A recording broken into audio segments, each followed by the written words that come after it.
இப்போதைக்கு ஒரு 3-4 மாதமாக வீட்டிலே தான் ஃபேமிலி இருக்கேன். யாரோட கைடும் இல்லாமல் வீட்டில் தான் இருக்கேன். எல்லாம் ஒரு நாள், அந்த ஒரு நாளுக்காக வெயிட்டிங். கூட இந்த ஃப்ரெண்ட்ஸுங்களை முதற்கொண்டு எல்லாம் முதுகில் குத்திட்டானுங்க. அதுதான் உண்மை. போக போக எல்லாம் இதெல்லாம் பழகிப்போம் நம்ம. ஸோ ஹலோ ஃபேமே, நான் தான் அவங்க என்ஆர் பேசுகிறேன். ரொம்ப நாளுக்கு அப்புறம் இந்த வீடியோவை நீங்கள் பார்ப்பீங்க. கிட்டத்தட்ட நம்ம யூடியூப்பில் வந்து கண்டென்ட்டு போட்டு கிட்டத்தட்ட எப்படியும் ஒரு மேக்ஸிமம் ஒரு 8 months ஆகுதுங்க.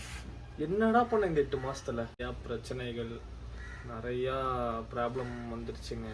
ரெண்டாவது வந்துட்டு நீங்கள் நிறையா பேர் கேட்டிருந்தீங்க, எப்போ என்ன நீ கல்யாணம் பண்ண, கல்யாணம் பண்ணிட்டியா அப்படின்னு கேட்டிங்க. ஏன் கல்யாணத்துக்கு கூப்பிடல அப்படின்னு கேட்டிங்க.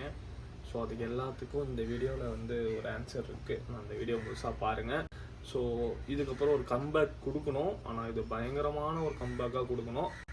அது வரைக்கும் ஒரு மாதம் வெயிட் பண்ணுங்கள். ஸோ என்னாரு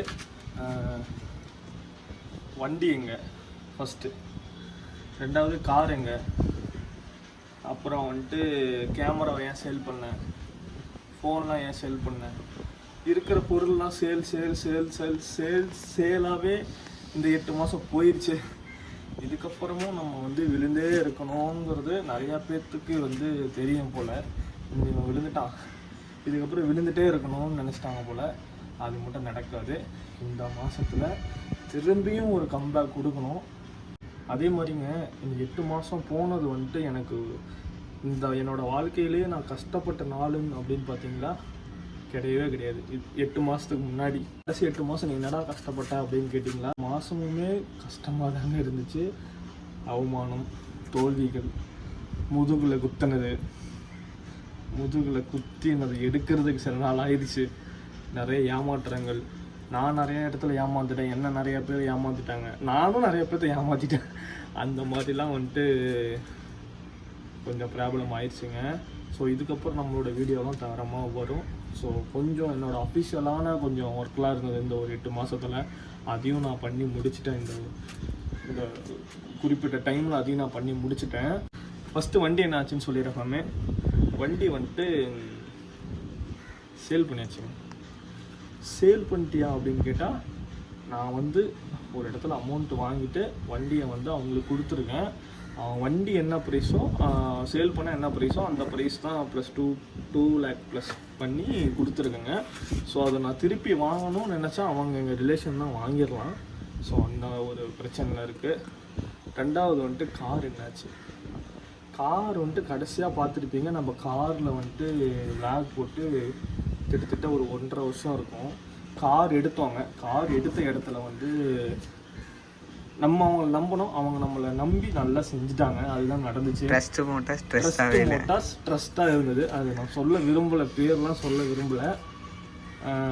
கார் வந்துட்டு எடுத்தாங்க. அவங்க வந்து வாங்கின இடத்துல வந்து இன்ஜின் லைட்டாக ரெடி பண்ணி சும்மா ஒரு மேஜிக் பண்ணி வச்சுருந்தாங்க. நம்ம மெக்கானிக் கூப்பிட்டு நீ போய் பார்த்துருக்கனால ஏன்டா என்ன இப்படி ஏமாந்து நீங்கள் வைப்பீங்க. ஸோ நான் ஒரு நம்பிக்கைங்கிற பேரில் ஏமாந்துட்டேன். அதனால் காரும் வந்துட்டு இன்ஜின் சீஸ் ஆகிடுச்சிங்க. அதனால் இப்போ வந்து ஒர்க் ஷாப்பில் இருக்குது. ரெடி பண்ணுறதுக்கான அந்த ஒரு சின்ன ஸ்டெப்ஸு போயிட்டுருக்கு. அது எப்படியும் மேக்ஸிமம் வந்துட்டு வென்டோ வோல்க்ஸ்வேகன் 4 சிலிண்டர் நினைக்கிறேங்க, டீசல் வண்டி. அது எப்படியும் வந்துட்டு இன்ஜினில் வந்து கை வச்சா மேக்ஸிமம் ஒரு 70+ 80 ஆயிரங்கிற மாதிரி சொன்னாங்க. அதனால் அதுக்கு நான் கொஞ்சம் ரெடி பண்ணணுங்க. இப்போ நானே வந்துட்டு ரொம்ப ஒரு மாதிரி கஷ்டத்தில் இருக்கேன். வாழ்க்கைனா என்னங்கிறது வந்துட்டு 10 பேருக்கு நம்ம சொல்கிற அளவுக்கு நம்ம வந்துட்டோம். அப்படி இருக்கக்குள்ள நம்ம எப்படியாவது அந்த காரை வந்து மீட் எடுத்துடணும்னு ஒன்று, எப்படியாவது வண்டியை மீட் எடுக்கணும்னு ஒன்று. சரி ஓகே, எப்படி நீ இத்தனை நாளாக வீடியோ மட்டும் நீ வண்டி இருக்க மாதிரியோ கார் இருக்க மாதிரியோ போடுற அப்படின்னா, வண்டி வந்துட்டு இருக்கிற ஆல்ரெடி எடுத்து வச்சு இந்த வீடியோவில் தான் நான் வண்டியை வந்து போட்டேன். நடுவில் வந்து சின்ன பிட்லாம் என்னோடய ரீல்ஸில் பார்த்தீங்கன்னா எல்லாமே கொஞ்சம் பழைய பிட்டு தான் எடுத்து போட்டிருப்பேன். எதுவுமே புதுசு கிடையாது. ரெண்டாவது வந்து காரு வந்துட்டு நம்ம கார் கிடையாது. இப்போ ரீல்ஸில் போடுறது, ஸ்டோரியில் போடுறது, அதுவும் வந்து நம்ம ரிலேஷனோட கார் தான். நீங்கள் எதுவும் தப்பாக நினச்சிடுங்க. என்ஆர் எல்லாத்தையும் விற்றுட்டு பெரிய கார் வாங்கிட்டாரு, என்ஆர் நிறைய விற்றுட்டு வீடு வாங்கிட்டார், என்ஆர் நிறைய விற்றுட்டு இதை வாங்கிட்டார் அதை வாங்கிட்டாருன்னு யாரும் வந்து தப்பு கணக்கு போடாதீங்க. வாங்கணும். நமக்குன்னு ஒரு காலம் வரும். வந்து எண்ணம் போல் வாழ்க்கைன்னு சொல்லுவாங்க. நமக்கு அதுதான் வந்து ரொட்டீனாக நான் ஃபாலோ பண்ணிகிட்ருக்கேன் அந்த வார்த்தையை. பார்ப்போம் என்னாரு, எல்லாம் சீக்கிரம் சரியாகும். இந்த மாதம் கடைசி கன்ஃபார்மாக நம்ம ஒரு லாங் ட்ரிப் அடிக்க போகிறோம். அதுவும் எந்த வண்டிங்கிறது வந்துட்டு நான் உங்களுக்கு சர்ப்ரைஸாக வச்சுருக்கேன். அந்த வண்டியை வந்து நீங்கள் என்னோட வீடியோலையோ எதுலேயுமே பார்த்துருக்கவே மாட்டீங்க. 2வது கல்யாணம். ஏன் மேரேஜ் கூப்பிடல, ஏன் சொல்ல மேரேஜ் பண்ணிட்டீங்க, என்ன இருக்குது மேரேஜ் ஆச்சான்னு சில பேர் நினச்சிட்டு இருக்காங்க. அதெல்லாம் நிறைய பேர் கமெண்ட் பண்ணியிருந்தீங்க எனக்கு. ஸோ அதெல்லாம் பார்த்துட்டு நான் ரிப்ளை பண்ணலான்னு நினச்சேன். சரி ஓகே, ஒரு வீடியோவாக நம்ம க்ரியேட் பண்ணி போட்டுடலாம் அப்படின்ட்டு தான். கல்யாணம் வந்துட்டு நான் எல்லாத்தையும் கூப்பிடுவேன். எனக்கு ஒரு 1 month டைம் கொடுங்க, எல்லாத்தையும் கல்யாணத்துக்கு இன்வைட் பண்ணுவேன். சில பல பிரச்சனைனால வீட்டுக்கே தெரியாமல் கல்யாணம் பண்ணிட்டேன், எனக்கே தெரியாமல் கல்யாணம் பண்ணிட்டேன். சொல்லப்போனால் அதுதான் நடந்துச்சு. ஸோ அதெல்லாம் கொஞ்சம் சின்ன சின்ன ப்ராப்ளம். அதான் சொன்னலைங்க, கடைசி இந்த ஒரு 8 மாதம் நிறையா பிரச்சனையை அனுபவிச்சிட்டேன்னு சொன்னல. அந்த 8 மாதத்தில் நடந்தது மெயின் ஃபஸ்ட்டு இது தான். அதனால தான் இந்த யூடியூப்பு இந்த இன்ஸ்டாலாம் விட்டு கொஞ்சம் ஒதுங்கிருந்தேன். இப்போ எனக்கு யாராவது ரோட்டில் போகிறாங்கன்னு வச்சுக்கோங்களேன், திடீர்னு ஒரு V3யோ ஒரு சூப்பர் பைக்கோ போகுதுன்னா, அடடா இது நல்லா இருக்குது, நின்று நம்ம ஃபோட்டோ எடுத்தால் நல்லா இருக்குங்க, நம்மளை மீறி நம்மளை என்ன பண்ணுறது, நம்மளை இம்ப்ரெஸ் பண்ணுது அந்த பைக்கு. நம்ம யூடியூப்னாவே என்னன்னு தெரியாது, இன்ஸ்டானாவே என்னன்னு தெரியாது. ஒரு எப்படி சொல்கிறதுனா, சூப்பர் பைக் பார்த்தா நின்று ஒரு ஃபோட்டோ எடுத்துகிட்டு போயிடலாமா அப்படிங்கிற அளவுக்குலாம் நான் வந்துட்டேன். ஒன்றும் இல்லை, இன்றைக்கி ஒரு பையன் சோனா காலேஜில் பார்த்து ப்ரோ நீங்கள் என்ன தானே அப்படின்னு சொல்லி கேட்டான். அதுக்கு கூட நான் என்ன சொல்லிட்டேன்னு, என்ன யார் இது தெரியலையப்பா அப்படின்னு சொல்லிட்டோம். அதனால் என்னாருங்கிறது நானே மறந்துட்டேன். அதனால் நீங்களும் மறந்துட்டீங்க. கிட்டத்தட்ட நமக்கு 40K ப்ளஸ் இருந்தது இன்ஸ்டாவில். ஒரு 8 மாதம் விட்டேன், எல்லோரும் அன்ஃபாலோ பண்ணிட்டீங்க. ஓகே ரைட் ஃபேமே, பிடிச்சிடலாம், எல்லாத்தையும் சீக்கிரம் பிடிச்சிடலாம். ஒரு லாங் ட்ரிப் பிடிச்சா எல்லாத்தையும் ஈஸியாக பிடிச்சிடலாம். ஸோ பார்ப்போம், இதுக்கு மேலே வர ரைடு, இதுக்கு மேலே வர கமிட்மெண்ட்ஸு. ஓகே ப்ரோ, இதெல்லாம் ஓகே. எப்படி நீ ரைட் பண்ணுவேன், யாராவது கூட வராங்களா, ரைடர்ஸ் யார்கிட்ட பேசிகிட்டு இருக்கியா, ரைடர்ஸ் யார்கிட்ட இப்போலாம் வந்துட்டு கான்டாக்ட் வச்சுக்கிறேன்னு கேட்டால், ஒரு ரைடர்ட்டு நான் கான்டாக்டும் வச்சுக்க கிடையாது. போனால் வண்டி எடுக்கிறோமா, பெட்ரோல் போடுறோமா, நான் தனியாக போயிட்டு நான் தனியாக வர போகிறேன். ஸோ நம்ம கூட யாரும் வரவும் வேணாம், நான் எதிர்பார்க்கவும் இல்லை. எதுக்கு தேவையில்லாத அப்படின்ட்டு விட்டுட்டா ஃபேமே. ஸோ 3வது, ஏன் எல்லாத்தையும் சேல் பண்ணது பார்த்தீங்களா, நான் கேமராவை சேல் பண்ணிட்டேன்.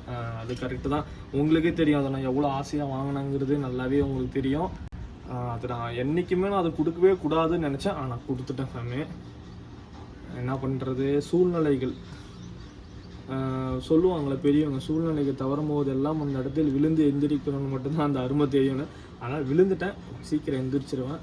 ஃபோனும் போயிடுச்சு, ஃபோனும் நம்ம சேல் பண்ணிட்டோம். பைக்கும் நம்ம ஒரு இடத்துல இது பண்ணிட்டோம், பைக்கும் போச்சு. அதே மாதிரி 2வது வந்துட்டு நம்ம ஆசையாக வாங்கின கேமரா போயிடுச்சு. ஹெல்மெட்லாம் கூட நான் சேல் பண்ணுற அளவுக்கு ஒரு எப்படி சொல்கிறேன்னா, ஒரு அடிமட்ட ஒரு லெவலான ஒரு கஷ்டத்துக்கு போயிட்டேன். அதுக்கப்புறம் இப்போ தான் கொஞ்சம் கொஞ்சமாக ஏதோ ஒரு நல்ல மனுஷங்களால் இப்போ தான் கொஞ்சம் நம்ம லைட்டாக அடுத்த ஸ்டெப் எடுத்து வைக்கிறோம். நான் யோசிச்சுட்டு இருக்கேன், பார்ப்போம். ஒரு 3 ட்ராக் போகுது, 3 ட்ராக்கில் எந்த ட்ராக் பிடிக்கிறோமோ அந்த ட்ராக்கில் ஒரே லடாக் ட்ரிப் மாதிரி ஒரே ஸ்டேட்டு 5000 கிலோமீட்டர் அடிச்சிட வேண்டியதுதான்.